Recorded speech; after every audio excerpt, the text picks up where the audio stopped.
don't matter. Be your own kind of beautiful. Keep your head up, it don't matter. Don't be discouraged, it don't matter. Let the world know that it don't matter. Be your own kind of beautiful. Beauty is so beautiful, her size is so wonderful. Being thick has benefits, I'm not your ordinary cheek. I've got a lot of love to share with little short and nappy hair. Taking time to let you know I'm my own kind of beautiful. So thick hips and sexy girl, don't you be ashamed. No, no, no, no, no, no.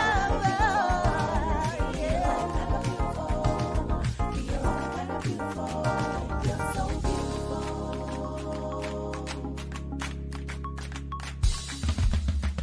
If you got size, it don't matter. If you got curves, it don't matter. Maybe a little thick, it don't matter.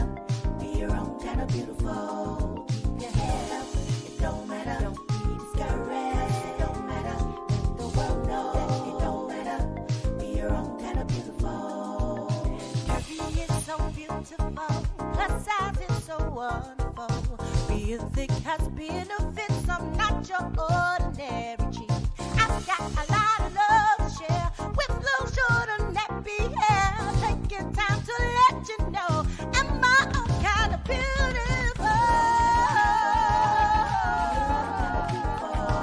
So thick hips and sexy girl, don't you be ashamed. No, no, no, no, no,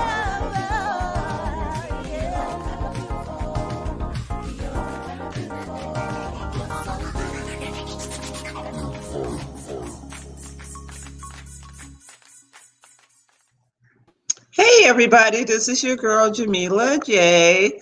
Welcome back. Sorry we wasn't here last week. We had some technical difficulties, but we're here today, and I am so excited. We're gonna have a dynamic show. Get your tears ready. Get your tears ready. Get your tissue ready. Just warning you. Okay. Hey, how you doing, Chuck? Hey, I'm doing great. How you doing, Jamila? I'm good. Good. How was your week? Oh, I was busy, but thankful that it was busy. Yeah, that's a good thing to keep busy. Yeah, that is a good thing. So I'm not complaining, but it was busy, but great week overall. Yes. So everything's good. Yep. Good, good. I was busy also. I was just trying to finish the magazine, so it will be out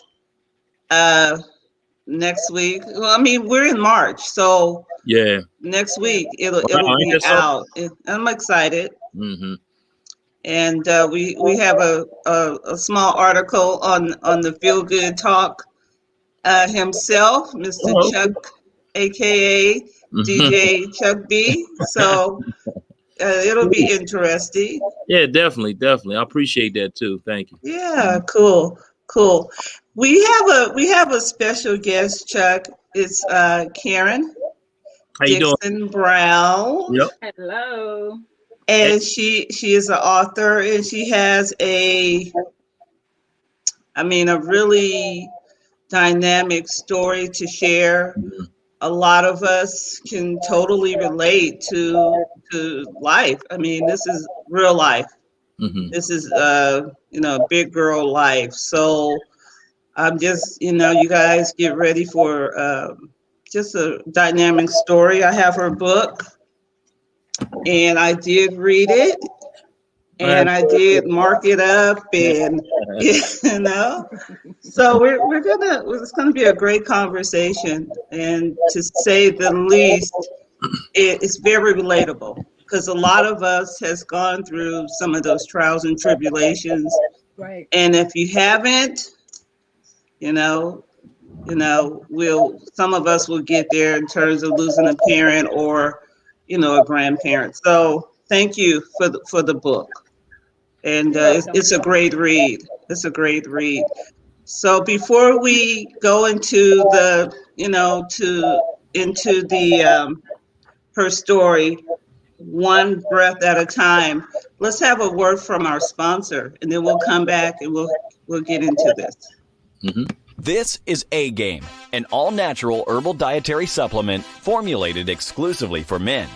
Our proprietary blend was designed with one goal in mind: to improve your overall health, rejuvenating your vitality, energy, strength, and libido. Want to be at your peak performance in everything you do? Then bring your A-Game. Fast-acting, long-lasting, with no side effects. Oh my God. Yes, and that is the A-Game. Definitely is a male herbal supplement. It's for your libido, strength, and energy, and like I said, vitality as well. So especially at a time like this, you definitely need it because it's good also for your immune system and makes it rock solid. So again, give me a call at 302-723-2836. Again, 302-723-2836 to get your free sample of the A-Game. And like I said, is an awesome herbal supplement. And this is for men only. Women, we may have something coming for you as well. So definitely be on the lookout for that. But again, thanks to the A-Game, they are a sponsor for today. So Thank you, Chuck. Yeah, thank you. So let's get into it one breath at a time. A little girl remembers to breathe through it all. Yes. Why did you write this book? Oh my goodness. I think growing up, I didn't have a voice. My father told me, like, I don't know if I was always different. I dealt with a lot of trauma. And I think for me as I learned to deal with trauma, I pulled myself out of the picture of life and looked like I was looking at other people. And I would always say, if I didn't look like some of these people, I would think they stole me and just placed me there because something just didn't seem right. So I actually started writing this book probably about almost 20 years ago. But I thank God that I didn't publish what I started writing with an attitude. And then it came after I matured some and started understanding situations. So actually, when I pulled out my drafts, which was about this big for this book a couple years ago, I only pulled about 10 lines from those drafts and created this whole book after I'm sitting there praying. And I remember my grandmother gave me a folder. And I said, okay, I can't share my story until I share my mother's story, until I share the root of the issue as to why I believe a lot of things happened to me and maybe why they had to. So that's why the book starts off just, like a movie, like this cannot have happened to this person the way it did. And I wanted to be accurate with times. I wanted to be accurate with dates. I needed to be accurate with people. I would bother my auntie Tina, I call her Auntie Mommy, my mother's sister, just to make sure I had dates accurate, just to make sure the paperwork I had, because my grandmother left me the last letters, of my mom and dad, just to make sure I was not telling a lie. And then as I'm piecing that together, I'm getting closure.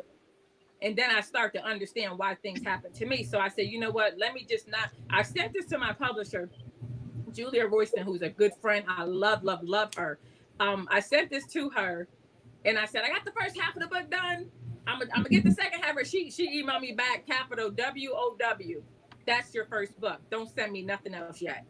She said, this is what we're doing first. Because sometimes you just got to get that out. Because she said, you need to breathe, and get that out. Because while I'm getting this out, I'm still healing. Every book I sign to give to somebody else, I'm healing. And I always say, and I talk to big groups sometimes, we're all out in places and conferences and everything. And I always said, if I talk to thousands, if I talk to millions, and if one person came to me afterward and said, thank you, I finally understand why, whatever their ... is, my mission is served. I ain't got to be rich. I don't have to sell 1 billion books. I don't have to be on the bestseller as long as the people that need to read this, read it. Right. Awesome. So now tell me, where were you born and where do you live at now? I actually was born in Stamford, Connecticut. And how I ended up here, I'm writing about that in the next book. But I was born in Stamford, Connecticut, and then after I lost my mom, we ended up in Bridgeport, Connecticut, which is about 30 minutes from Stamford. So I ended up there from about 4th, 5th grade till after I graduated high school. Mhm. And the scenario, how all that played out, was detrimental, was traumatizing, because everybody on the outside thought we had this perfect life. We didn't Right. live in the projects anymore. We didn't live, where some family members were living. We had a nice little 4-bedroom house, and if you had a front and backyard, you was living it up.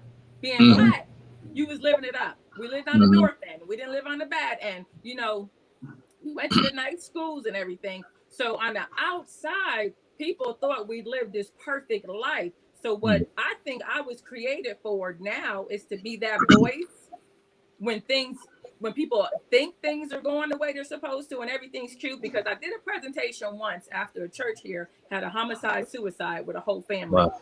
And one thing I presented was, pay attention more to the quiet children than the ones that they trying to throw on medication and sit them down somewhere. Pay attention Right. to those that are reserved and pulled back, because they carry on one of these stories, but they Yeah. don't know how to get it out. So I felt it's time to get it out. Now it's funny that I didn't publish this years ago, because what we do that we need to stop doing, we say, well, I can't print that yet because she gonna be mad. I can't print Mhm. that yet because grandma so and so is gonna be so upset, and you can't, Mhm. talk about the family name, or uncle so and so this. And I finally got to the point in my life, I can't not breathe anymore because Right. I'm worried about your feelings. I can't not take care of me, because then if I can't take care of me, I can't take care of my kids. I can't take care of my grandkids. I can't function. So I Mhm. said I have to write this book. Now there is one person still alive that I knew this book was gonna affect, but I said I have to write it. And maybe in writing it, it would bring some closure and healing on his end as well. Mhm. So we got to get to the point where we stop sugarcoating things. Life is not cute. We have to Mhm. stop sugarcoating things. And I learned to stop saying generational curses. Right. Because when we say generational curses, we allow them to keep happening. Mm. We could train and we could teach, what this happened 2 generations ago, but I'm not going to watch it happen 2 generations forward. We Mhm. got to stop pushing things under the rug. And I understand people get upset, they get sad, but if one person does not be the voice, there's so many more gonna have these chapters, and I don't want people to have those chapters. Well, especially I don't want my kids to have those chapters, because Right. I'm hiding the truth. Mhm. But I think that's how it manifests, just Mhm. like a cancer, Mhm. because Right, it's not talked about, it's not brought right. to the forefront. Before you got on, Chuck and I were talking, and I read your book over the weekend, and it's like, what happened to her? Mhm. And the first thing I thought was, um, the child molestation, or rape or something like that. But because it's so common for us, Mhm. it's so common, It is. It nobody is. talks about it. But your book went a little deeper, Mhm. and that's what kind of you know really touched me. But you know Yeah. um but if you don't talk about it and it's a secret, that is the curse. Well, Mhm. it And is, that's and the I curse that will go from generation to right, generation. So you got to stop it. You got to right. say, Right. is it was bad, it happened, but it's not going to happen anymore. Right. And I Yeah, because think we. I had to go deeper, because Mhm. when we stopped talking about it, because for a period in my life, I stopped talk that both persons are deceased now. They're Oh. both gone. So I didn't have to worry about seeing them at family cookouts. I didn't have to worry Mm. about anything. I wasn't going to see them anymore. So out of sight, out of mind. Out of Mhm. sight, out of mind, we block it. We suppress it. And when we block it and suppress it, we live our life to the point where our mind can mess with us, and our Yeah. imagination will take us into somebody else's life. Oh, that never happened to me, so I'm good. But I think with the field I ended up going in, having to deal with other people dealing with this, and if I don't talk about my own, a triggers will cause you to be Right. suicidal. Triggers will cause you to hurt someone. So I said, I have to talk about it no matter how much it hurt. I remember writing this book, I would sit up and start typing at 10 at night and stay up until I turn around and look out and say, wait a minute, is the sun coming up? I didn't realize now it's 6 o'clock in the morning. I remember some nights my husband said to me, he walked past my desk and tapped my shoulder and said, can you please stop writing for a half an hour? Because I was crying so much my head hurt. You know, or to the point where I had to thank him for even staying with me, because if he rolled over in the bed and accidentally hit my thigh, I had a trigger. It took me back. Wow. So if you don't talk about this stuff, if you don't deal with this stuff, and I'm not saying that everybody got to write a book and do all this stuff, but find somebody to release it. And especially if you're trying to be in a healthy relationship, you would not be in a healthy relationship, because had I not been so verbal now, I'd probably be divorced. Yeah. Because of the triggers. And my middle name ain't special. I always say nobody middle name special. I did ask my kids to name one of the grandkids middle name special, so I can stop saying that. But I don't know anybody special. So I have problems like everybody else. I have triggers like everybody else. I try to communicate with him. Yes, I love you, but you can't do this. Because if you do this, 4-year-old Karen comes back, 6-year-old Karen comes back, 7-year-old Karen comes back, because our old self is not gone. It's not going nowhere, no matter how much you try to tuck it away and put on a cute outfit and keep going. No. Yeah, because I hear a lot of stories too, and we were just talking about the off air, like Jamila said, you know, about it seemed like is a common thing. You know what I mean? Like all the time. Like I mean, I'm not just women and men, but I talk to a lot of women where, you know, they were always molested within inside of the family somewhere, or like you said, uncle, whatever, whoever, whatever the case may be. And a lot of times, people know about this, but they tend to turn the cheek on that for some reason. And, you know, and it's like you said, it's like those curses where it's so common, where, you know, it's a normal thing. Like, okay, well, okay, I'm just going to turn my cheek because I know it happened to me when I was coming up. So, you know, I look at me, I turned out okay. But in actuality, they didn't turn out okay. And I'm going to mention those triggers. There's a lot of stuff that you hit, like those different triggers. Like if you don't get those fixed, or at least some type of help, like, you know, it seemed like your help was writing, you know, getting that frustration out, getting the emotions out and stuff like that. And that helped you. Where some people don't do that. They continue to just have these problems. And like you said, it affects their relationships and they don't even realize it. And a lot of times they're living outside of their own body because they're trying to escape the reality of where, you know, what's going on. You know, I've talked to a lot of people like that too, where they have a big imagination where they're like way outside their body, but then, like I said, the reality sets in, they come right back into fruition, right back into you know, their being again. And again, that's the key right there, as far as the generational curses, to get the help that you need, you know, to stop this, you know. So again, I'm glad you're talking on it, because I was going to ask you, you know, how, but you already told me, you know, as far as, you know, the writing and stuff like that. So I do everything. I do puzzles. I talk. I didn't talk a lot when I was younger about feelings. I wouldn't share anything. I was that one, and I say this, especially when I talk to groups of children or talk to people working with children. If a child is all happy-go-lucky and they're, you know, they wearing the red ribbons and or do, you know, playing sports, but then they act different. They start putting a sign on the door, "Do not enter my room." You know, they're not doing it because they've seen it on the after-school special. Back in the day, people put that because they don't want the brothers and sisters in their room and everything, but we ignore the middle part of it. I was that child who eventually, okay, I don't know how to talk about this because we're already in a mixed family, because my mother passed, my father got remarried, she had 2 sons, we're blended. My father, the oldest of all his siblings who come from their own story. So after each of his brothers get out of military or whatever, they're moving in our house. So it's like this. So it's like from the outside, it looks like, man, that family is so cool. Everybody is so awesome. They helping each other. You know, they all so cute and the men are handsome and all this stuff, but nobody knows what's going on when the doors close.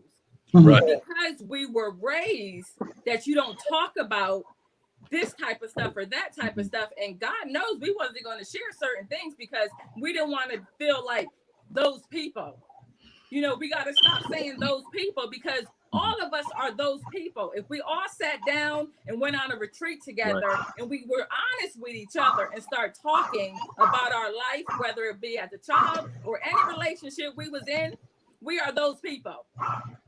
So I have family members that thought we were like me and my sisters and brothers were privileged because my grandmother treated us a different way after she lost her daughter. Now, granted, she may have because you lost your daughter, but they thought we were living the best life, not realizing what was happening. Now, was some of it happening to them with other people? Probably yes, because we all have spoken now. Now, are we all dealing with it now, trying to? Yes. My thing is, I want to deal with it, not just in my house.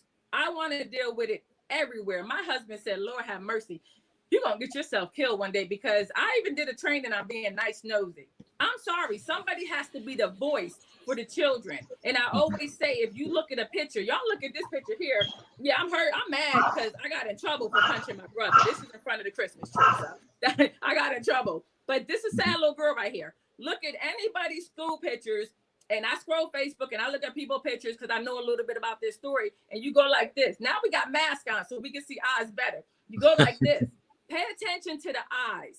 The eyes tell you everything. I don't care how happy that smile look. The eyes tell you everything. And I pay attention to people's nature. I'm that one will go up to somebody in the supermarket if the child's screaming or different. Then you can tell when it's a bratty scream. And you can tell when it's I'm sad or I'm hurt, I need help scream. Like when is somebody gonna hear this holler? And I will be that one to say something. And my husband just drops his head like, Lord. But that's good. When are we gonna be advocates for real? And not just we all have titles. I don't care about I got so many titles, certificates, license, whatever. I don't care about all that. When are we gonna actually do the work? That's where I am at my point in my life right now. So to me, it is what it is. And with the messages we get, and I love that people trust. I am going to be confidential with your stuff. If you don't want to share nothing, if I cross you in the streets, I'm saying, hey, like everybody else. So don't nobody think nothing different. But we have to get to the point that we honestly help people not to be seen, not to be heard, and 9 times out of 10, not to be paid. So me, every time I help somebody through or out of a situation or a situation that's day in and day out, I feel blessed. I feel better. Yeah, and that's true too. You don't have to, always advertise something, about what's going on. If you're doing it straight from the heart anyway, that's all that counts. And I'm glad that you said that because a lot of times people just sit back and won't say anything. They talk, like I said, they talk that, but then they won't go out and do it. Like like your husband say, oh, you're gonna get hurt. Yeah, well, that's the chance you have to take. If you want to be an advocate, you understand, you have to be willing to, die for that cause, and that's realization of it. That's anything that you believe in. If it wasn't for, our ancestors marching and doing what they did, we probably wouldn't be where we are today. And like I said, they put their lives out on the line. So again, I appreciate, you're out there actually, fighting the fight. Hey, listen, we got so many comments over here. I see my twin sister on there. So let me because we both have a story, but we're twins, but our story's different. But I see her. That's awesome. She's Kathy. See, and that's awesome because I have twin brothers, so I'm always close, like twins. Like I just love it. You know what I mean? Because like I said, I have twin brothers, so it's always touching to me when I see that. But we have a lot of comments. I don't want everybody to think we're ignoring them because we usually go through the comments. Here we go now. We go through them. We got like 30 of them. Here we go. Izzy says hello. She's giving a shout. What's going on, Izzy? How you doing? Thanks for tuning in. She's shouting out Brunt. Now they're talking to everybody. Everybody's talking to everybody. But again, what's going on, Breon? What's going on, Breon?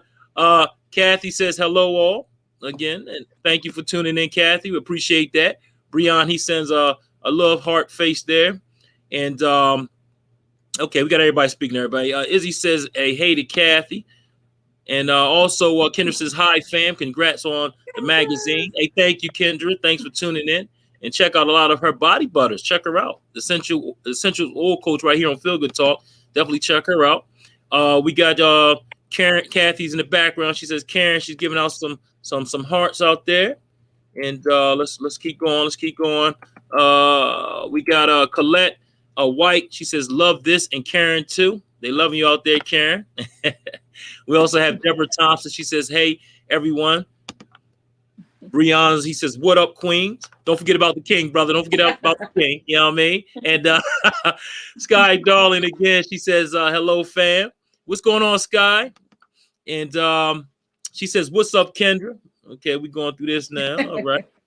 Let's see. He also says, congrats on the mag as well. Thanks again. Tyrone Ricks. He says the 10 of life is tuned in. They always tuned in. Thanks, Ty. We appreciate you. He says, good afternoon, Jamila.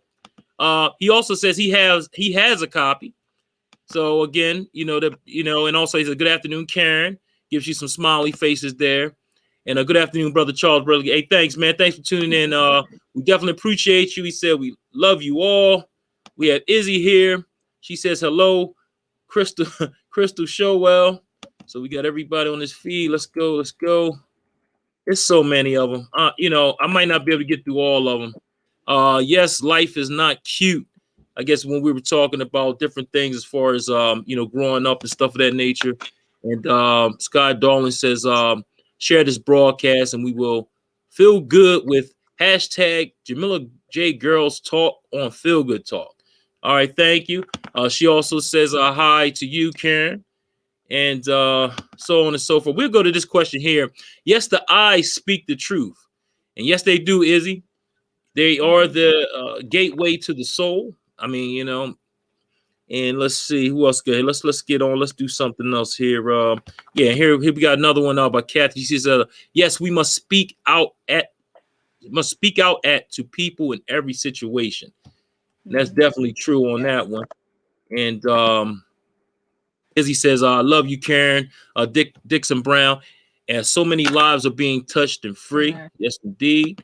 We also have DL Robinson. He says the next generation carrying the torch with you. Thanks, DL. Appreciate that. And Crystal says, hello, everyone. And Scott Dolan says, one breath at a time. I would like to purchase the book. And we'll have that for you too. We'll have all that information for everybody out there. So I skipped over a few, but everybody get the picture. Hey, thank you everyone for tuning in. If you have any questions or comments, please keep them coming. We definitely appreciate it. If you have any questions, for Miss Karen Dickson-Brown. I had problems pronouncing your name, and you was ready, and you got on me. So she is doing the work out there, y'all. For those who are doing wrong, and I was doing wrong by pronouncing her name wrong. So she got on me. You hear me? So again, Dickson-Brown. So I got it right now. So again, thanks everybody for tuning in. But that was a funny story. I kept saying Dickerson. I don't know why I was saying Dickerson. Well, because there was a gentleman that kept coming on whose last name was Dickerson. Yeah, Will, because of Will's name. His name is William. Us together. Yeah. I said, maybe you should just call me KD Brown. You messed it up for like 4 weeks. I said, I'm gonna be nice. I ain't gonna say nothing. Yeah, but you got tired of it. I know I would have got tired of it too. And Scott Dolan said, why did you pick that title? I think because as a child, after I lost my mother, I didn't realize my mother was dead. Wow. I did not realize she was not coming back. And for a long time, I thought me and my sister were on the curb. And I thought if you read the story, a friend of hers came around and said, so-and-so want to see you around the corner. In my mind as a child, I guess for safety, I thought she said she'll be back. So I'm waiting for her to come back. Mm-hmm. So when she didn't come back, I couldn't breathe. And what we know now to be anxiety, I didn't know that's what it was as a child. So we lived on the same street that my grandmother and a bunch of other aunts lived down the street. So after my mom passed, we ended up going down the street. And I learned later on that we was actually with her when she went around the corner and was murdered. But I didn't know. My mind blocked it, I guess, for safety. And so I would try to sleep. Mm-hmm. I would have anxiety where I couldn't breathe. Back in our time, you ain't know what was wrong with nobody. It was like, you get you some ginger ale and crackers, go on and take a nap. You're gonna be all right.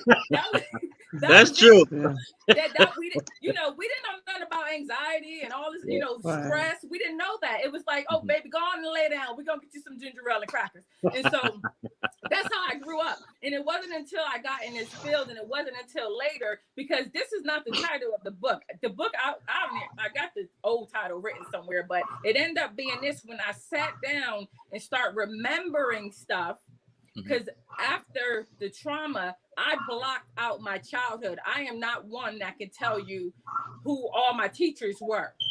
Wow. I remember like a 5th grade teacher. I remember a high school. People are friend requesting me. If they don't have pictures, some of them that I can go back on their page and see what they look like back in the day, I don't really remember them. And so when I realized I was having anxiety attacks, because I would be in my grandmother's apartment after the murder, and for some reason when I would go to sleep, the room would be empty, and it would be me in the room and a little marble in the room, and as I'm trying to sleep, the marble kept getting bigger. As it got bigger, it's taking more of the room, and I can't breathe.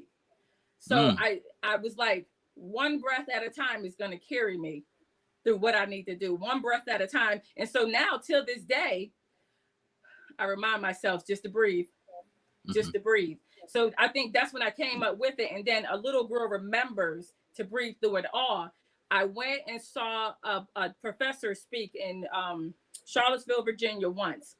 And until I heard him speak probably about 6 years ago, and I don't remember his name, I have it written down somewhere. He talked about a box, like in the lower part of our brain, that stores memories that if you're not emotionally or mentally capable of dealing with it, they're not going to be released. Your mind is not releasing it until you're mentally ready to deal with it. And I sat there like, finally. And I remember messaging him, and I was like, if I ever need you for like the doctoral types of words, can I please call you? Because this man is all over the place. And I said, because it took me from 6 years old until 40 something to understand why is something wrong with me. I can't remember stuff. And it's like, no, until you can mentally deal with it, it's not coming out. And of course, God has to allow it to be released when you're able to deal with it. So I started remembering a few things. And of course, I bothered my auntie Tina, and I said, things are starting to make sense. So this is where we have to pull back and find out what makes sense for us. And why can I remember certain things and stop trying to put it on everybody around us? And I'm like my twin sisters on here. I'm going to be different with her because she dealt with our trauma different. She joked when I wrote the book that she's going to come to all my book signings with a stamp that say ditto, and she's going to put her name. So she joked around and said she's going to do that. But she's actually writing hers because her story of our trauma is different. My older sister story of our trauma is different. My brother, God rest his soul, his trauma was different, where a lot of things he couldn't cope and deal with, so he took his life to suicide. So when I look at the timestamps of my life, it wasn't a good travel. So now, being 52 years old and going forward, I said it's going to be a better travel because I'm not going to allow certain things to take my breath. There's going to be some things I can't deal with, but as far as the nonsense of the world, as far as somebody killing my vibe and, all that, and I joke around at work, I got signs like, okay, you read that? If your vibe ain't good, don't come in this office, take it out. So I think we got to get to the point in our life where we do that and we understand the quality of life we're granted while we're here. Right. So hey, we do. Oh, I'm sorry. No, go ahead. I'm sorry. No, we did have a comment since we were right there. We do have a comment from your sister. She says, I was in music class 6th grade when I realized she was gone, and death meant we would see her no more. Cherish every day and make the best of each day while helping others, especially with instilling in them that they can survive many things. Right. All right. I figured so Thanks for the comment, Kat. I figured I'd get that out there since we were fresh on the subject right there. So, And that's true. yeah, definitely. And see, and I'm glad she shared that. Okay, I didn't even know that, but I'm glad she shared that because you don't know when it's going to hit you. You don't know when it's going to hit you. It could have been a song that was played. It could have been a music teacher saying something. The music teacher's demeanor could have reminded you of something. So it could be anything, and we don't pay attention to those signs. And what I appreciate about my sister now, she started a girls club called 4UGC, 4U Girls Club. So she's helping girls find their voice. She's helping girls be girls, you know, play. Right. And the DL Robinson out here is my nephew, her son, who started a boys club because we all dealt with some stuff. So we figure if we can do a little bit while we're here on earth to help somebody out of something or through something, or even if we're just the beginning part of it and we don't get to see the end results, at least we tried. Right. Exactly. Karen, I want to go back to the book, and I want you to talk about the leading up to your mother's death, because in the book you talk about a neighbor or somebody she knows told her to go around the corner, and some lady wanted to talk to her. Right. So I kind of want to start there. And I still, you ask me, I just go and I told this story a million times. So I can't remember I said the lady because I don't know the lady that came and got her. I know the lady who murdered her, but I don't remember who came and got her. What I do know, it was a friend. So she felt comfortable enough to grab us, her children, and go around the corner. Now, the person that was waiting for her was somebody different. It was somebody in love with my father. It was somebody I assume was upset that my father decided he wants to go back to his wife and children, so she took her life. Now, do I think she meant to kill her? I don't know. I think she probably meant to scare her. And this is where I talk to people, because I remember, and I'll talk about it in the next book, when I came down, when I left Connecticut and why I came here, and when I started dating people and all that stuff. And I remember some women calling me and wanting to cuss me out, and you with my ex-husband and you with my ex-boyfriend, all this stuff. And I said, and I remember telling myself, you need to deal with them, because I don't do that. And I even had to talk to my sons when they start dating, because you never know the mindset of somebody else. And so this woman, I guess, got upset, and it wasn't until after the fact when I start writing, I realized my grandmother gave me this envelope where I can read the last letter my father wrote. I can read the last letter he gave to us and my mother. I can read the last letter my mother wrote exactly a month before she was murdered. It wasn't until that where I sat there and I realized I put the whole play in order, you know, where I can timestamp. And will it ever make sense to me? I don't know.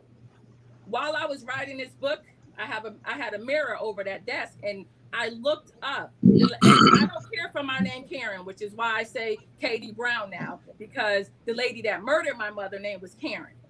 Wow. So, and when I look at the time period of when I was born, and you know, and all that stuff, I'm like, okay. So I researched, and I found 3 Karens with her last name.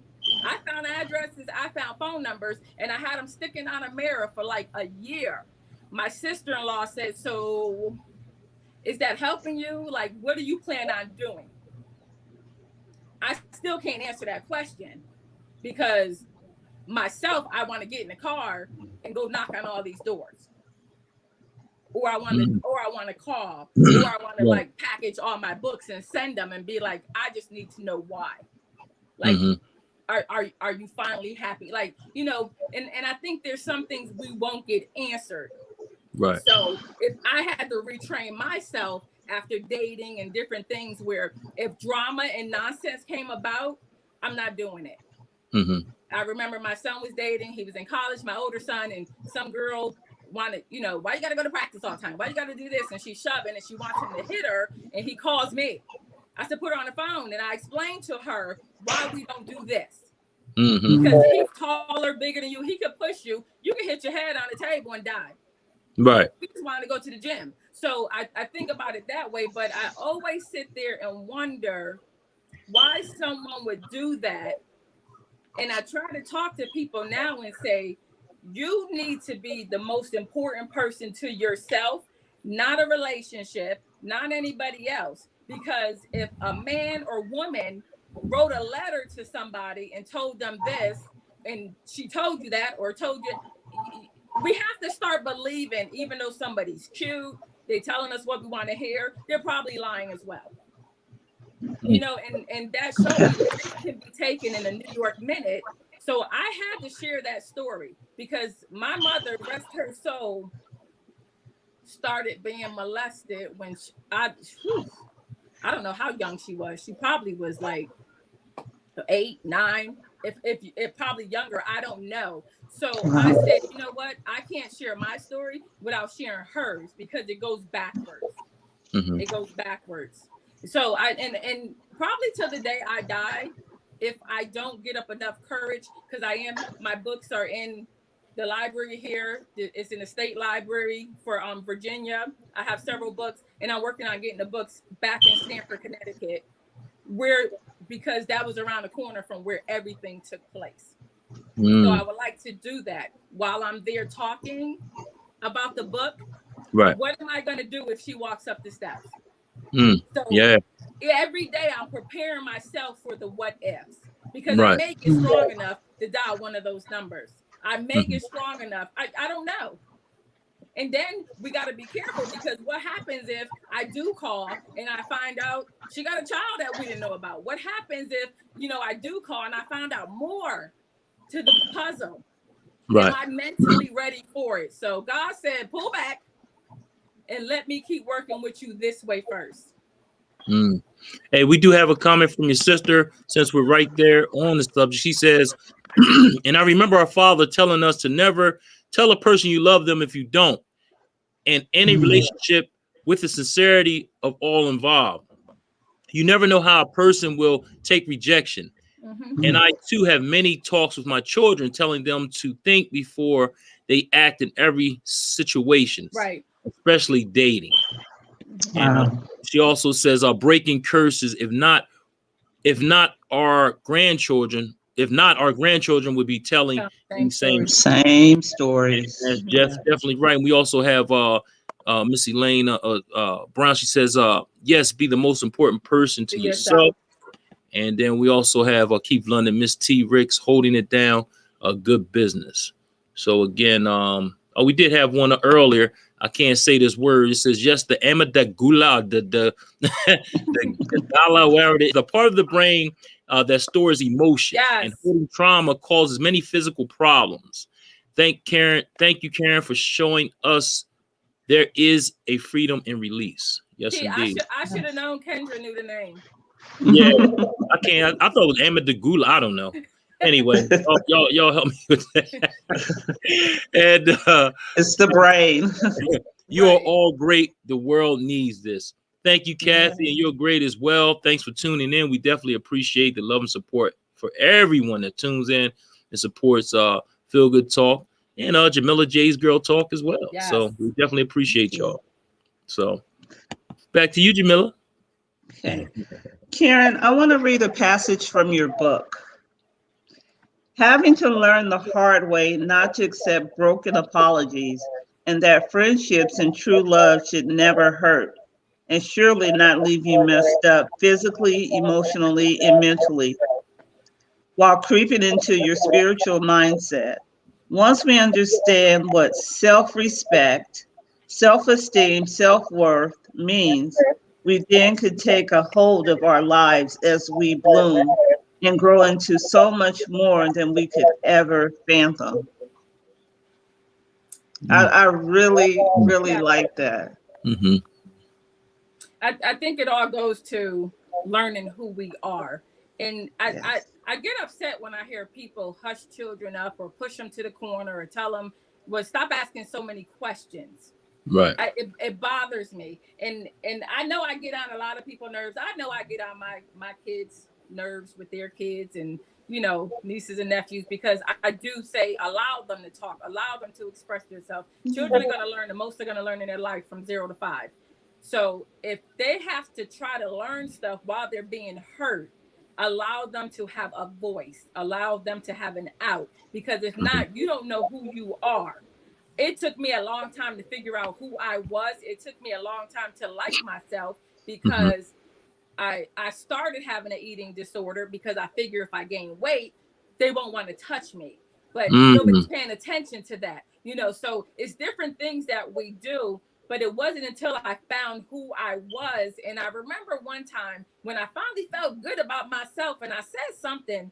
And I remember my grandmother, before she passed, because she lived with us, and she said, so I made a comment about myself. Like, I was like, yes, finally. And she said, don't be conceited. And I was like, bam.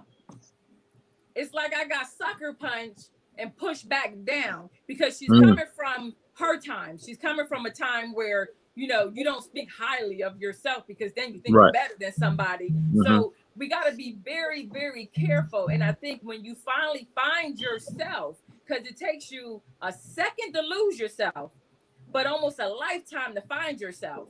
Don't let nobody, even if it's a husband, a mother, a brother, your children, a grandmother who you respect, smack you back down so low that it takes you some more years to bring yourself back up. Yeah. I wanted to make a comment about losing your mother at 6. I taught first grade, and now I have some students that are 6 right now. And they depend so much on their mother. I lost my mother at 40, 45, and it was devastating for me. How does a 6-year-old cope with that? Well, I think for me, I didn't cope with it at 6, because in my mind, she just went away. So I didn't cope with it at 6. I didn't understand. I understood there was some changes. I didn't understand why. And so I tell people till this day, I don't like change, because my whole life, whenever change came, something else negative came behind it. So I'm learning how to appreciate some positive changes. So before change comes, like if I know somebody say, oh, we got to change, like we just moved our offices last week at my job, and I'm like, okay, and I keep uplifting everybody. I'm like, yes, we're going to a better building, yes, we're going to this, because in my mind I'm thinking, what's wrong going to happen? So I got to keep doing that. So as a 6-year-old child, I don't remember, because I had wonderful aunts and uncles outside of the 2 that stepped in and was like, Pat's kids this, Pat's kids that, where they were there for us. So then it's like, okay, well, is she coming back? I kind of felt like I knew, like a child whose parent went away to the army and came back 3 years later or something.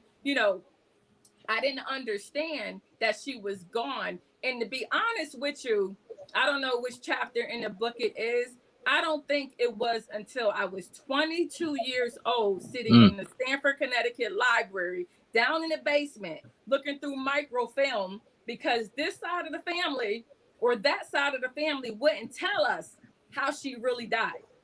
Right. So if you don't tell, you causing a little bit more hurt. I know you're trying to keep the pain away, but you're causing more hurt. Right. I'm sorry. So you have to tell. So I sit there with a child, and I'm going through the microfilm, because I'm like, I can't breathe. I got to find a newspaper. And then I find the article. So to be sitting there alone, right, and you find this, it's like, bam. So now I'm like, I know conversations hurt, but we have to have them. So I said, it's coming. So I had family members that read this and said, one aunt messaged me, and I was like, oh, here we go. Because I thought she was going to go off on me. I'm like, bring it on. But she was like, thank you so much for writing this. It finally needed to be said.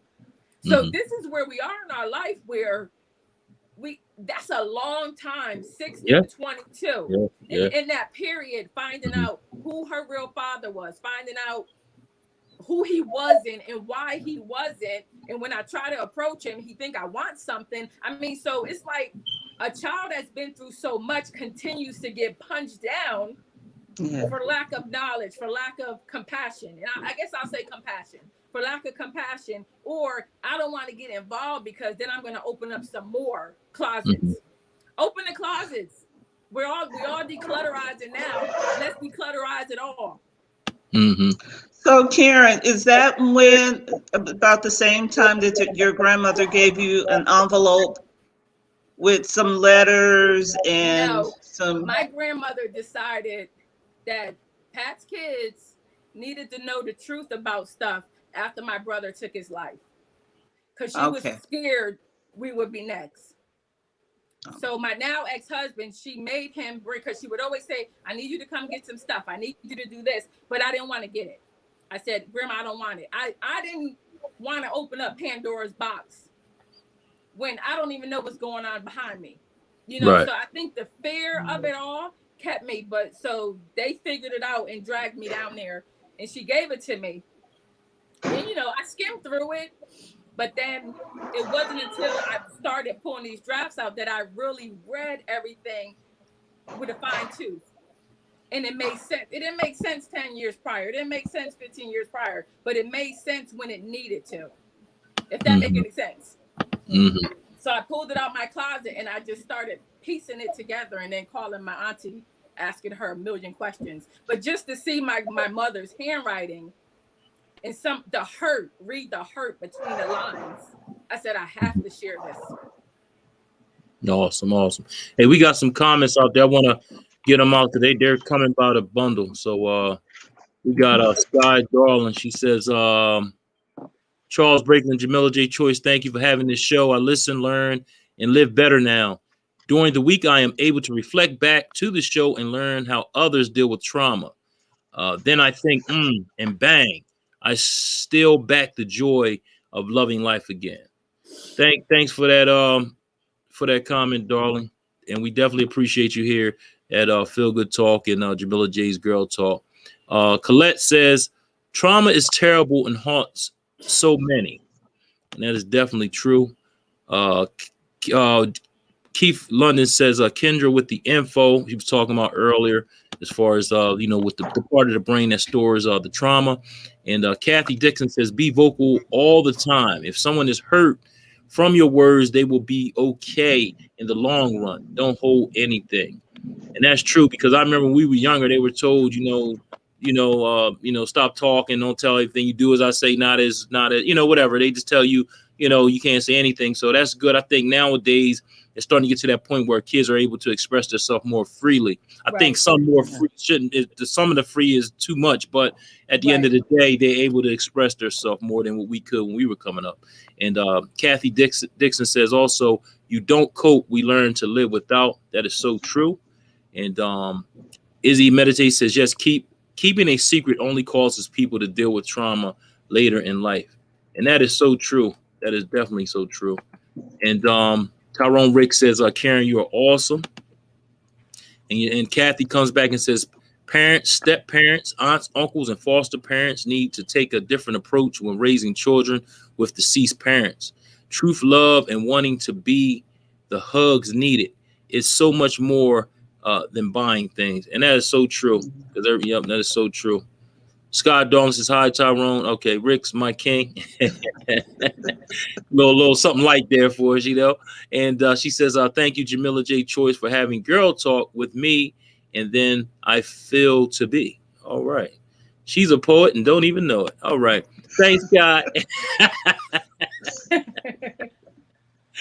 Wow. This is amazing. I'm so glad that we're here and we're doing this. I have another passage from your book. Okay. I share my own testimonies more than less at this point in my life, as I relate so deeply with so many I come across day to day. I have learned to no longer accept excuses from myself or allow how I am feeling to hinder my growth, no matter what the situation. I've learned enough was stripped from me in my earlier life, and I couldn't allow it to resurface. When I sit and think of what a younger me had to endure, I think about that same little girl survived as the tears roll down my cheek and a slight breath is taken. I believe that most pain, the most painful part of it is that too many of us carry intentional and some unintentional pain inflicted by others without knowing, because they were in fact dealing with their own hurt and pain and burying it and thinking they were moving on. So hurt people. Yes. And this is chapter, I mean, this is just still with chapter 1. So talk a little bit about that. This is just what just jumped out at me as I was reading this book. So, And that's true. I think when I look over my life, and I think when I talk to a lot of people now as I mentor and, especially talk to the younger people, there's a lot of things we can blame people for, then there's a lot we can't. When we get a certain age of accountability, there's some things we need to stop blaming people for, and that's where we need to seek the help that wasn't provided to us. Mm-hmm. Because when I look at my father, when I look at my grandmother, when I look at people, I look at a lot of them that didn't deal with their own issues. Yeah. I remember an uncle of mine, before he passed away, he started writing a book about his childhood, and I think it was 1988. And I'm sitting there like reading the drafts, and I'm like, wow. And then I'm sitting there and I'm crying, and then I'm just like, who would have thought 20, 30 something years later, probably about 20, 25, I'm writing basically almost the same book. That shouldn't happen. Right. That shouldn't happen, because right there, that was an opening, for the person above me to say, look, let's talk. That was an opening for, we got to start opening and running through the doors. People say, oh, close them doors, don't worry about that. No, we need to start running through it. So I had to learn that hurt people hurt people. Yeah. Now, the people that hurt me, did someone hurt them the same way? Is it justifiable? No. Should they have gotten the help? So then I look deeper at the people who hurt me, their parents, and how they lived, didn't live, or who may have hurt them. I'm piecing the puzzle together because I had to make sense of something, so I didn't lose my mind, because I said, I know I'm not crazy, because you'll start feeling crazy. So that's where you have to sit there and accept that sometimes hurt people will hurt you. So, and then you got to focus on yourself. And this is where I stress so much to people now. Stop trying to fix other people. When I read the word tell me some stories where people were 14 and 15 because their age was different than ours. They got married off. They got sent away. They didn't see half their family members ever again. So do I feel bad now in 2021 if I never see certain family members because they're not ready to deal with, one, their pain, two, how they hurt me or somebody else? I don't feel bad no more. I used to feel guilty. Yes, I'm gonna book that ticket. I'm gonna go sit at this cookout. I'm gonna get a freaking headache. I'm gonna hate them. We're probably gonna argue, and then I'm gonna go home. We have to stop doing that. Just because it says family reunion don't mean you have to be there. God sends people in your life who are supposed to be there for that season, and it may not be somebody with your blood. Because if they're not ready to deal with it, stop allowing those hurt people to hurt you. We have to get to the point where we understand. Yep, that's true. I have a question though, or maybe a comment. In our lives, we've all been hurt. We've all been disappointed. But is that a choice that I want you to be miserable, or is that, what is that? Because I don't, intentionally, I don't want to hurt anybody. Right. I want everybody to live their best life and be happy. But some people, does this make sense? Intentionally, if I molest you or sexually abuse you, or intentionally, do the things your grandfather kind of just, shoved you away like you wanted something from him. To me, it got to be a line where you decide, God, I don't want to hurt anybody. I just want to live my life. Let them live their life. But then on the other side, it can be intentional. Yeah, well, that I want to yeah, hurt people. I want right, people to feel bad like I feel bad. right. Well, well, everything in life to me, I think is black and white. Everything's 50-50. You know, Hmm. every there's a yesterday, there's a today, there's a tomorrow. There's a hot and cold. You know, and I had to look at it like that where okay, my grandfather, I don't know what you're dealing with in your life. So, peace. I'm not going to worry about it because that's Right. putting a hindrance on me and my two young children at the time. So I'm not going to worry about it. You weren't here prior. You wasn't there for my mother. So I'm not special. So I don't expect you to be here for me.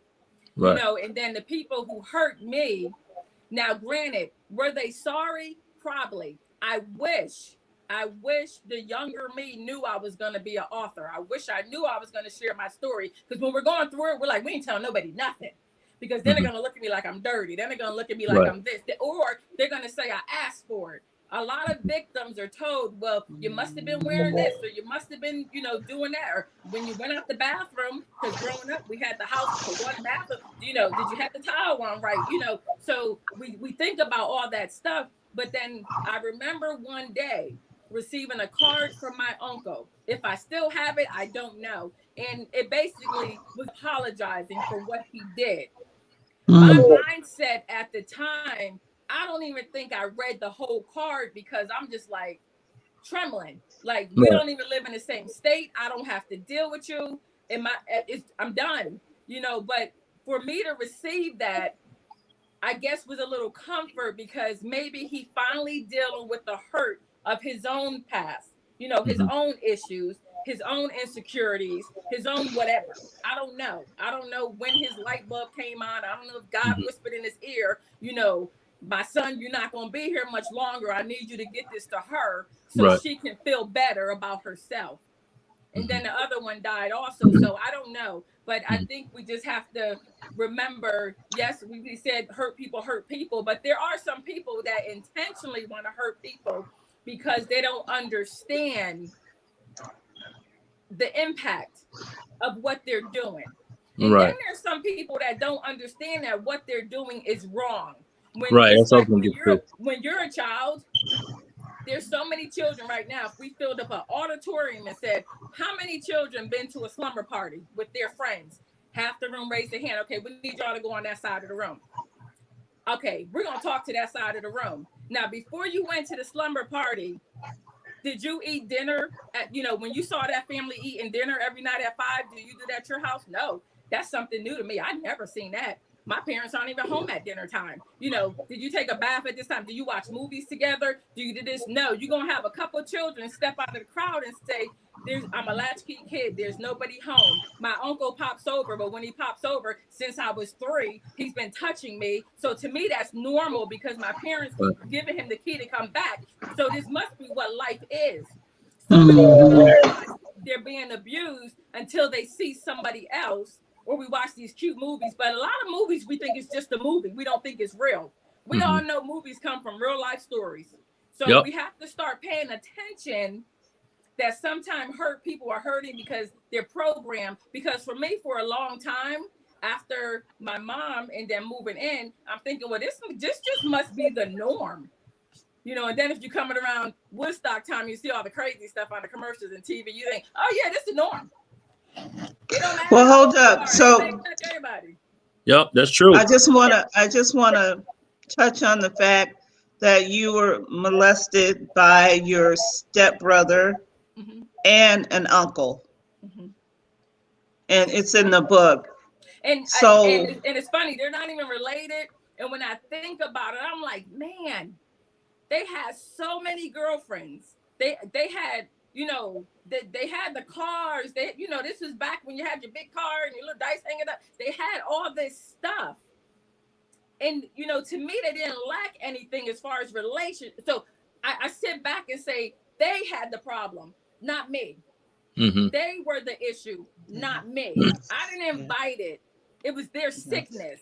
But for a long time, I'm just thinking, well, this must be normal. And then why isn't anybody paying attention to the signs? So when you put a house full of dysfunctional together, and it's funny because right now we watch a lot of different races. We see a lot of races living together with multiple families till this one buys a house, till that one buys a house, and they're saving money. But you don't see a lot of Black people doing that right now. But we see a lot of other races doing it, and it works because there's communication, there's respect. Now, granted, I'm sure some things are happening in some households, but I guess they're dealing with it a little bit better than we do because we want to be quiet about everything. Yeah. And like you said earlier, like you just don't know, like people that hurt people. Some of them, like I said, some of them intentionally do, and some of them they don't know what they don't know. So again, they might think that's normal. Like you said, you could take that room full of people, they have all different types of opinions. So yeah. Well, and that's like when my mom getting hurt. My mom got hurt, molested, whatever. That was back, she was born 40 something. So you figure 1950s. And then here I come, it's happened again in the 70s. And I'm like, oh my God, Lord, this is not going to happen in the 90s. With my kid. You know, we have to get to the point where we say no. So I got to the point where I didn't care if certain family members didn't talk to me. I didn't care if I wasn't invited someplace. I don't care if you don't want my kids around. I was called the bougie cousin, the stuck up, whatever. And I'm not. I go to the dollar store like everybody else. But I got to the point where I said, I have to do this for sanity. I have to do this for my children. Because if we're not going to start shutting all the windows and doors or running out of them, doing whatever, I have to stand my ground for my children, which is what we need to do right now. This is the last day of Black History Month. Praise God, even though we are celebrating Black history all year, but this is the last day of the month. But this is where we all have to look at each other and give some insight and share some stuff and stop sharing the cute stuff. I appreciate everybody that created stuff, did stuff, and paved the way. But we need to start digging into the root of the hurt of ourselves. We need to dig into the root of the pain, because though I wrote this and this is a little 6-year-old girl, I still cry. I still hurt because I know somebody else is getting ready to or going through the same thing. Right. Hey, we got some comments here. We want to we got about 6 of them, I think, that we didn't read yet. So Tyrone Rick says, a great show, Jamila. Feel good talk. Family for life. Thank you, brother. We appreciate you too. You're doing some great things as well with the 10 of life. So keep doing your thing, brother. And we got Sky Darling. She says, thank you, Chuck. I just meant thank you, Chuck, for the encouragement to be a poet. Laugh out loud. Okay. All right, Sky. She says, share this broadcast, please, so others know they are not alone. Indeed, definitely, because a lot of times they need to see it in order to bring that out, and that's awesome. And she says, yes, I think she was talking about a comment that you had earlier. And your sister says, Kathy says, thank goodness we had each other from day one, literally day one. That's true too, twin, yo. I am told daily we were born for a reason, and no matter where I go, I leave an impact and lift many. Purpose. Everyone, please don't shy back. Your purpose can help so many. Karen, I love you more. And she sends a heart out to you. Nice. And she comes back with this. You don't have to hurt anyone by not wanting their negative impacting you. To speak your mind and move on is lifting pain and hurt from self. If they are hurt, believe me, later on, many feel bad and have regret, but that is on them and something they must deal with within themselves. And that's true, because sometimes, like I said, you gotta, even though they're family, they're just related by blood. You know what I mean? Right. And that's it. Like, right. You know, like your family can be your friends or, you know, your close friends, because they, you know, some of your friends act more like your right. family than your family does. So again, it can't be, well, that's my family. It doesn't matter. You have to right. eliminate all of those, you know, negative entities that come into your life. And that's very true. And I definitely agree with you on that. So, and Karen says, Kathy, I'm sorry, says, that's right. So again, thanks for tuning in, and thank everybody for their comments. We definitely appreciate them. Keep them coming. Back to you, Jamila. Yeah, this has been amazing. After having a week off, we come back to this. So exactly. I'm absolutely thrilled. We're closing. We're past an hour, so we're going to close. And I want to thank you for this book. I mean, I got so many more passages to read, but you know, this has been amazing, and it's always a great opportunity to share share our trials, our tribulations, our testimony. And we always like to entertain, enlighten, and educate. And you've done all three. And I would like for you to have the last word. And I know you have another book coming out, so I'm going to invite you back, Yes. for the next book. And I'd like you to have the last word. Tell everybody where you can get your book, where they can, reach out to you, and if they have any questions or comments or anything. Hey Karen, before you do that though, we got one more question here, and then we'll go from there. She said, Kendra says, at what point did you decide to be a victor versus victim? I want to say it pushed out of me after I started having children. Okay. Awesome. And I think women have to not think that they don't have to deal with certain things just because they have sons, because I have 3 sons. I think people worry about it if they have daughters. Predators, they bother everybody. Everybody, so exactly. I think when I had children and I lost my brother, I had to figure out, how do I deal with this so I don't sit here and want to just get in my car and drive into a tree. And then I'm like, I got to pull it together, because I don't want that type of person having to raise my children if something happened to me. Okay. And if you look within yourself and find who you are, everything else falls into place. Awesome. And one more comment, and this would be that Scott Darling says, my father always told me and my sister not to sit on any man, boy's cousin, male's lap, or be carried around. Don't be scared to tell him and my mother. I guess that's why I talk a lot.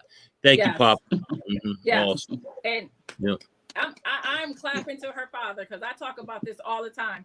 And I will remember this till the day I die. When my father married this woman, she had a white Pontiac, and it was a 2-door Pontiac, and it was us 4 children, but my older sister was always with my mom's family.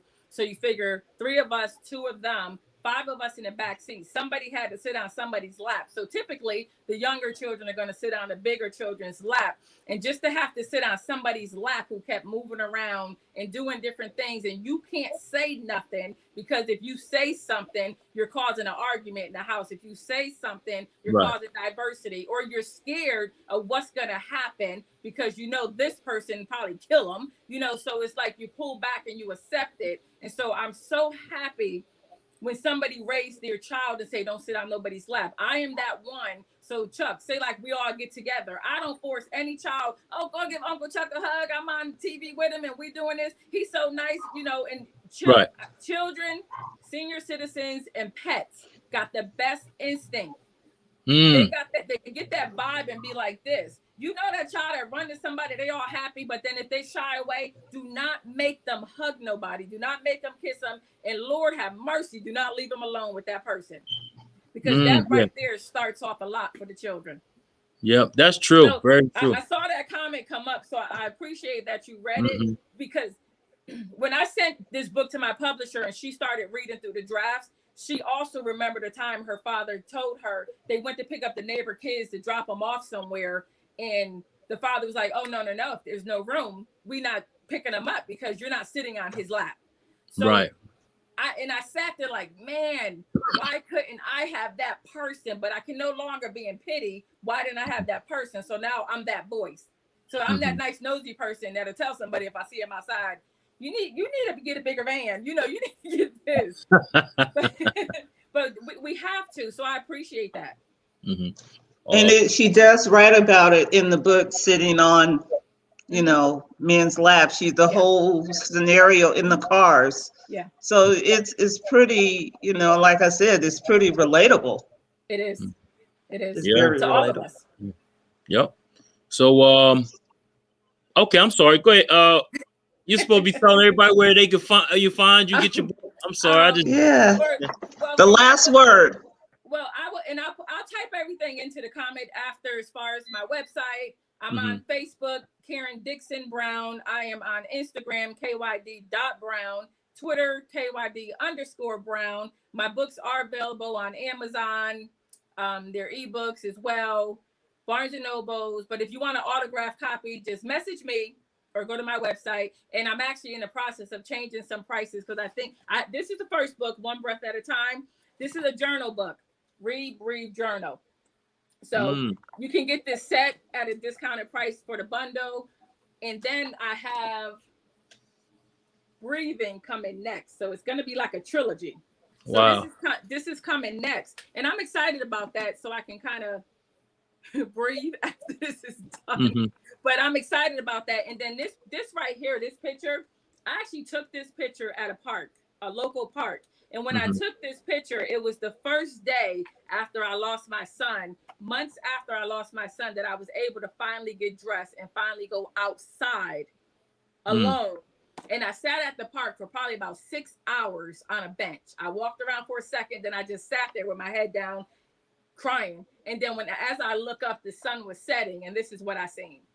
Wow. So when I tell you everything we deal with in life will impact you in a certain way, it is true. When I say pay attention to everything happening around you, internally, externally, because it's going to help you in some form or fashion. And because of everything I do, my publisher, Julia Royston, with BK Royston Publishing, I met her several years back. We were both in Maryland at a conference at another church, and we didn't even know each other, but we clicked.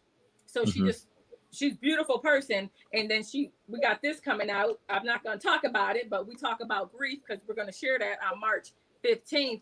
But just to understand, like one of you said it, we all, I think Jamila said, we all deal with grief. We're all dealing with pain. We're all dealing with trauma. But I think we have to learn how to deal with it. And we're all going to deal with it in different ways. You know, I can't look at you and say, well, come on, snap out of it because this. And I talk about that in the next book, the do's and don'ts. I have a problem with a lot of people with the do's and don'ts as far as somebody else's grief and as far as somebody else's timeline. So I'm excited about where the Lord is leading me. I'm excited about him allowing me to use my voice on different platforms because I feel it's time. Now, is it scary sometimes? Yes, because as we get older and we pay attention, I always get scared about completing certain projects because then I'm thinking, especially after losing a son, okay, so does this mean like my purpose is almost finished? Are you getting ready to call me home? Do I got to close some more? You know, do I need to finish some more? Like, come on, Lord, you know. But as trials and tribulations continue to come, I know he's not finished with me yet. So I'm not one of those people that say, well, oh, why me? Why this got to keep happening? I said, thank you, Jesus, because I know since you gave me this issue, I need to wake up on tomorrow and you're going to instill some stuff in me to complete the next project. So I'm looking at change in a different light. Okay. Awesome. Yeah. Thank you so much. We appreciate you coming on and talking about a difficult subject. Definitely. Very, very difficult subject. Chuck, we have a winner from last week, and then Karen has a little something for us for another prize. So let's talk about that. Last week we weren't on, but we did do the drawing. Actually, we didn't have to do a drawing because it was only one person that really did all the steps she needed to complete. I know we ran out of time, so I don't really have time to go through all the steps again. But the winner of the $100 Grab That Cash was Sky Darling. So Sky Darling, hey, thank you. Like I said, you did everything, and we definitely appreciate you. So again, I will be cash apping you $100 tonight as soon as we get off the air, and I'll be posting that on Feel Good Talk so everybody can know who the winner is. So that was a contest. So Sky is awesome. She just put all my information in. She did. Sky is something else, ain't she? Thank you. And Karen, you have a gift you're going to give one of our viewers for next week. So I'll post what you need to do, but tell us about it. Well, what you're gifting, Karen. Whoever follow your maze of steps, they are going to be blessed with this combo set, the book and the journal. And then you guys keep up as over the next couple of months before the next one comes out, and you can pick who has been vigilant as far as watching the show, sharing, loving, and everything. And we're going to bless them with the next book that come with this. Wow. Thank you. We appreciate that. And I have my copy. I'm going to get on to read Read it. Very soon. Yes, I got to. Yep. Good read. Yep. It's a great book. Once you start reading it, you want to know, okay, what happened? What's going on here? So I Mhm. really see it as a movie, you know, and it's kind of working backwards Right. from your mother's death and Yeah, putting the I see pieces it. together. I see Wow. it. I know it's funny, and Yeah. I know I'm sorry. I know the show's over, but I knew I had to write a book after I watched. My favorite author poet is Maya Angelou, and when I read "I Know Why the Caged Bird Sings" a long time ago, and when she talks about Mhm. being molested and how she's shut in, I knew I had to get my story out. Rest Mm. her soul. I was this close to seeing her years ago, but the ticket was too high. But I know she's watching Mm-hmm. Yes, and still absolutely. encouraging people like me to get our story out. Mm. And Sky says she would like to order both, please. So. Yeah. I got you. Mm-hmm. Yeah. Yeah. So again, we thank you Thank for you so your much. wonderful comments. We thank the audience. We thank Karen, Chuck. We thank you, Thank you for and having me. we just happen to be back. Mm-hmm. um, but again, hey Karen, it was all awesome having you on. Definitely a Thank you. pleasure. It was awesome story. Thanks for being transparent. And that takes a lot, you know what I mean? So I definitely appreciate that. So you definitely going to open up a lot of doors for other people that are saving stuff internally and want to get it out. So Mhm. this is awesome. This is awesome, definitely. So all Thank right. you. Mm-hmm. Yeah. You going So we thank you so much for watching our show, Jamila J on Feel Good Talk, Mind, Body, Soul, and That's Business. right. All right. Okay, Karen, when we count to three, you gotta go. You know what to do because you be watching us, okay? I do. Come on, Jack. 1, 2, 3, peace.